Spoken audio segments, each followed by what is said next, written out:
ఈరోజు భారతీయ జనతా కిసాన్ మోర్చా ఆర్మూర్ పట్టణ శాఖ ఆధ్వర్యంలో ఆర్మూర్ తహసీల్దార్ గారికి వినతిపత్రం సమర్పించడం జరిగింది. ఎందుకోసమంటే ఇంకా ఇప్పటికీ 2 నెలలు గడిచిపోతూ ఉన్నా ఇప్పటికీ ఎక్కడ వేసిన గొంగలు అక్కడనే ఉన్నట్టు చాలా మటుకు రోడ్ల మీద ఆర్మూర్లో కూడా పెద్ద ఎత్తున ఒక వడ్లు తూకాలు వేయాల్సి ఉన్నాయి. కానీ ఒక పక్క వరుణుడు వస్తాడు, ముందస్తు వర్షాలు ఉన్నాయి, అకాల వర్షాలు ఉన్నాయని చెప్తా ఉన్నా ఈ యొక్క రాష్ట్ర ప్రభుత్వం నిర్లక్ష్యం కారణంగా ఇప్పటికీ ఎక్కడ కూడా పూర్తి స్థాయిలో వడ్లు లేకపోతూ ఉన్నాయి.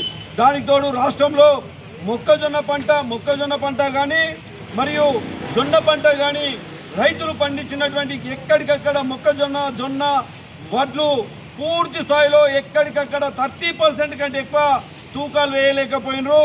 ఈ రాష్ట్ర ప్రభుత్వ ముఖ్యమంత్రి రేవంత్ రెడ్డి గారు కానీ మరియు వ్యవసాయ శాఖ మంత్రి తుమ్మల నాగేశ్వరరావు గారు కానీ ఇప్పటికీ 78% తూకాలు వేసినామని చెప్పి చెప్తా ఉన్నారు. మీకేమాత్రం ఎక్కడైనా మీరు వేసినటువంటి 80% తూకం వేసిన ఎక్కడుందో మీరు రండి, చెప్పండి, మేము మీతో వస్తాం, అక్కడికి వెళ్దాం. లేదా మీరు మాత్రం రండి, ఎక్కడ తూకాలు వేయలేదో మీరు రండి, మాతో రండి, చూపిస్తామని చెప్తా ఉన్నాం. ఈ రాష్ట్ర ముఖ్యమంత్రి గారు కానీ వ్యవసాయ శాఖ మంత్రి కానీ కాంగ్రెస్ నాయకులకు చెప్తా ఉన్నాం.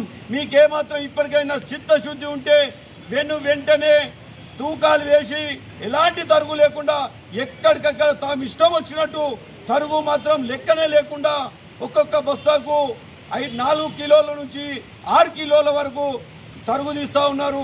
ఒక క్వింటాలకు 10 నుంచి 15 కిలోల వరకు తరుగు తీస్తూ ఉన్నారు.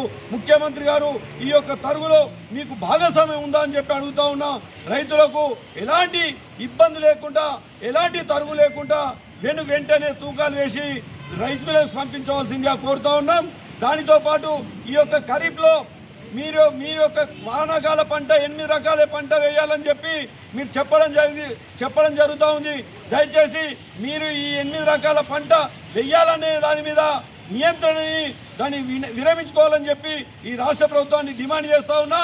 మీరు ఇస్తా అన్నటువంటి పంటల మీద ఇస్తా అన్నటువంటి బోనస్ని కూడా వెంటనే రైతాంగానికి బోనస్ని కూడా రిలీజ్ చేయాలని చెప్పి భారతీయ జనతా కిసాన్ మోర్చా డిమాండ్ చేస్తూ ఉంది. జై జవాన్, జై కిసాన్, జై జవాన్, జై కిసాన్.